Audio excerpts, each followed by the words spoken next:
What is going on, everyone? Leon checking in, and today we're at it again with another video. So today's video, I am unboxing this Oculus Quest, and I want to throw a disclaimer in the video. This channel is not sponsored by any of these manufacturers. We don't get free product. We don't even get discounts. All the stuff that you see here, I buy myself, and I think that makes the channel a little more genuine because this is stuff that I'm actually interested in. So why did I go to the Oculus Quest? The reason is because I had the Google Daydream View and it was getting dated, and also I just needed something that was still going to be supported. If you follow tech, you know that basically the Daydream View has lost support. It's discontinued. You can't even use it with the Google Pixel 4 XL. So this is why I'm here with the Oculus Quest, which I'm very excited to try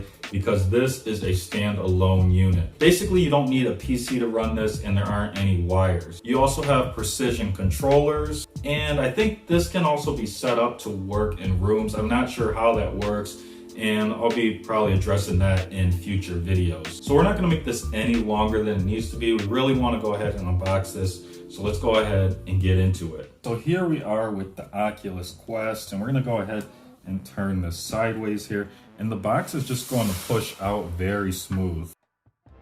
And there is everything right there. So we've got the headset here, and that's really not that heavy. It's pretty light, actually. It feels lighter than my Google Daydream View with the phone installed, so that is going to be a very good thing. We're going to set that to the side. Next, we have the controllers here, and these are really cool. Okay, so here we are with one of the controllers. We're going to start with the left side, which is indicated by the L right there.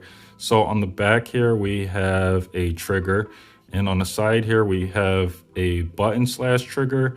So they both have pretty good play, basically what you'd expect on an Xbox gamepad or any other gamepad. Then you have these two buttons here, X and Y, and they have pretty good play. Again, very similar to a gamepad. And then you have a thumbstick here, so that rotates, and it also does click down. And then we have what I believe would be a menu button. Then we have the right controller here. Again, we're gonna have that trigger there.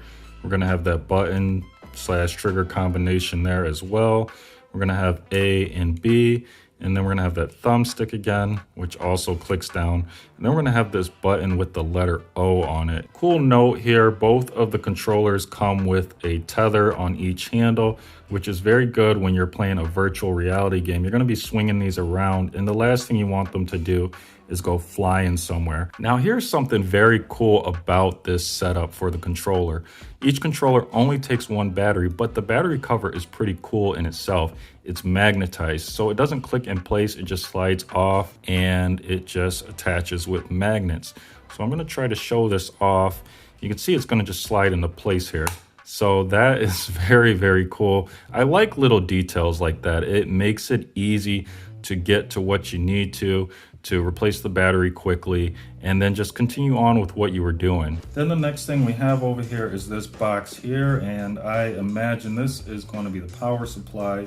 So we have the brick there, that's USB Type-C, and then we actually have what looks like a really long USB Type-C cable, and this is kind of nice. It's kind of got that L shape at the end for the cable, so that could be a cool cable just for using with other devices as well. We have this piece here. I believe this is probably for the eyeglasses. You can see the eyeglass logo right there if you're going to be wearing eyeglasses with this. So that's kind of like a spacer. Then we have some batteries right there and probably an owner's manual. So here we are with the actual unit, and this is actually right side up. And underneath we have our volume control right there. The right side, we're gonna have our lens spacing. And then if we turn to the right there, we're gonna have our power standby button. Now this device also has headphone jacks right there and on the other side right there. So if we turn the device around here, you're going to see that we're going to need an app, and you can download that either from the App Store or the Google Play Store. Moving on here, this is going to tell us no sunlight on the lenses and no liquid cleaners. Okay, so the next thing we want to talk about is lens spacing, and we do have this slider right underneath here. And you can see if we slide it to the left here, that's going to space the lenses out quite a bit. And then if we slide it the other way, it'll bring the lenses back in. So that's a nice feature to have here because it will customize the experience per user. Now I went ahead and detached the removable membrane here, which is held in by two clips on the top of the unit there, and then just a little tooth at the bottom. Now, if we look at the eyeglass piece here, this should just sit right in here and should clip into place if we wanted to use it. Now I'm gonna experiment with the unit without this first, but again, this is going to click into place, and then ideally this piece would also click in on top of that. So really it's just a spacer. So let's go ahead and press this back into place here just to show that off.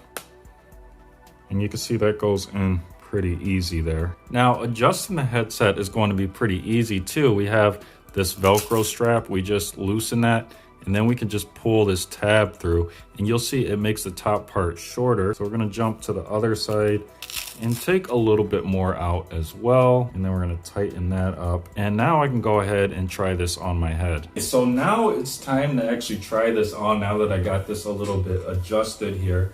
So we're gonna take the hat off there, and we're gonna just slide this unit on, and it actually has some play in the strap. It's like it kind of elongates for you just a little bit. You can see if I pull on this a little bit, it kind of has a little give. So it is kind of hard. It might be uncomfortable for long periods of time. I'll have to see as I use the device here, but it's also gonna be more sturdy. So there are pros and cons there. Now this is going to be a little weird because you have to grab both of the controllers, and then you have to slide this down, and then you're going to be gaming like this. And it's going to take some time to get used to, but this is going to be really cool. Now I haven't really used any other VR systems other than the Google Daydream View, but a really cool tip here is to use a swivel chair. So you can sit in the chair, you can turn to the side, you can spin around if the VR experience requires it. And because you're sitting in an item where it won't really move that easily, you're going to be safer versus standing up. Now, of course, the technology in this should be able to sense the room or something like that. I haven't really looked into that. So this might be safer for standing, but I know with a device like Google Daydream View, you didn't really want to do that because it couldn't really sense the room. It couldn't sense walls or anything like that. So anyways, that's just the unboxing for now. I'll probably try to go over how to actually set this up. I'm very excited to be using this. I can't wait to get more into this experience because gaming is changing. And I do have Google Stadia coming on the way. That's Google's game streaming service.